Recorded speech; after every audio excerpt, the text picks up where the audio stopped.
ইয়াৰ শিঙাৰপাৰা 5 দিনীয়া কৰ্মশালাৰ আয়োজন কৰিছে। গতিকে এই কৰ্মশালাত যিখিনি ল'ৰা ছোৱালী ওলাই আহিছে কিবা এটা শিকাৰ কাৰণে বহুত বেছি ভাল লাগিছে। পৰিৱেশটো দেখিলে ভাল লাগে। গতিকে ইয়াত আমি কিমানখিনি শিকাব পাৰোঁ সেইটো নাজানো। 5 দিনত যিহেতু গোটেইখিনি বিহু শিকোৱা নহয়, গতিকে তেওঁলোকক আমি কষ্ট কৰিছোঁ শিকোৱাৰ কাৰণে, তেওঁলোকেও চেষ্টা কৰিছে, সেইখিনিয়ে বহুত বেছি ভাল লাগিছে। আমি নৱৰূপ আঞ্চলিক ৰঙালী বিহু সন্মিলন সমিতি এইবাৰ 37 বৰ্ষত ভৰি দিলোঁ। যোৱা বছৰ কেইটিৰ দৰে এইবিলো আমাৰ 5 দিনীয়া কাৰ্যসূচীৰে ইয়াত বিহু নৃত্য কৰ্মশালাৰ আয়োজন কৰা হৈছে।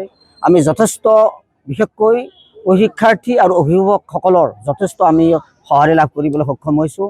আশা কৰিম আমাৰ যিখিনি ইয়াত শিক্ষাৰ্থী আছে নিশ্চয় আগ্ৰহেৰে ইয়াত নাচিব আহিছে আৰু ভৱিষ্যত তেওঁলোকে ইয়াত আমাৰ এই ফিল্ডত নাচ বাগন কৰি আমাৰ হেমেন ৰাজবংশী কোৱাৰ নিচিনাকৈ যাতে লতাশিল ফিল্ডতো বিহু এজন ভাল কুঁৱৰী হৈ নাচিব পাৰে, তাৰ বাবে আমি ইয়াত বহুত আশা কৰি আছোঁ।